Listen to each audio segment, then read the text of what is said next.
আপনার কবরের পাশে যে আপনার সন্তানই দাঁড়াবে, আর কেউ দাঁড়াবে না। প্রিয় দর্শক, আসসালামু আলাইকুম। আমাদের ছাগলনাইয়া উপজেলা সুবেদারি রাস্তামাতার একটি ঘটনা আজকে সারা দিন মানুষ মর্মাহত এবং ব্যথিত। কারণ হচ্ছে একটি 3 থেকে 3.5 বছরের মেয়ে 7 তলার উপর থেকে একদম নিচে পড়ে গিয়েছে।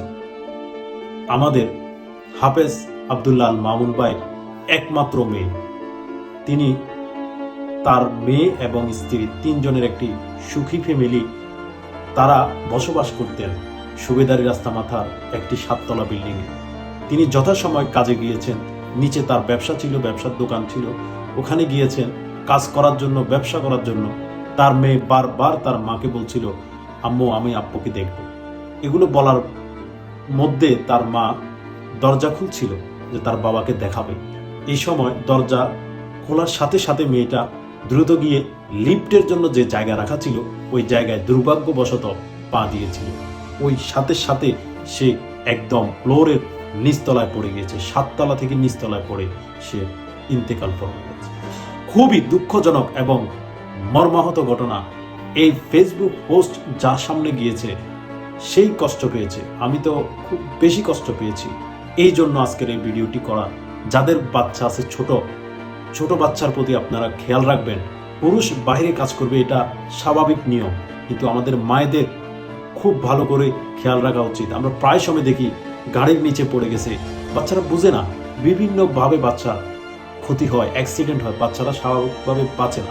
বাচ্চার অ্যাক্সিডেন্ট হয়, ওই বাচ্চা সহজে বাঁচে না, সে মারা যায়। এই যে ভিডিওটি করার অর্থ আপনি সচেতন থাকুন। এই যে কঠিন ঘটনা, আমি পর্যন্ত ঠিক থাকতে পারছি না, তার বাবা মার কি অবস্থা। আমার এই স্ক্রিনে যে মেয়েটা দেখেন, ছোট মেয়ে, একদম 7 তলা থেকে নিচে পড়ে মুখ দিয়ে রক্ত বের হয়ে সে মারা গিয়েছে। আল্লাহ তাকে জান্নাত নসিব করুক। আমাদের এই ঘটনাগুলা থেকে শিক্ষা নেওয়া উচিত। সকল মানুষ মৃত্যুবরণ করব, কিন্তু মৃত্যুবরণ করব এটা সবাই জানি। কিছু কিছু মৃত্যু আমাদেরকে খুব কষ্ট দেয়, ভোলা যায় না। সন্তানের লাশ পিতার কাঁধে যখন উঠে, ওই পিতা খুব কষ্ট পায়। পৃথিবীতে এর চেয়ে কষ্ট আর কিছু হতে পারে না। আপনার সন্তান আপনার জন্য শ্রেষ্ঠ সম্পদ এই পৃথিবীর মধ্যে। এই জন্য দয়া করে যারা আমার ভিডিওটি দেখবেন সচেতন থাকবেন, সন্তানের প্রতি যত্নবান হবেন। সন্তান বেঁচে থাকলেই আপনার এই পৃথিবী সুন্দর। এই মেয়েটার জন্য দোয়া করবেন যাতে তাকে আল্লাহ জান্নাত নসিব করে। আসসালামু আলাইকুম ওয়া রাহমাতুল্লাহি ওয়া বারাকাতুহু।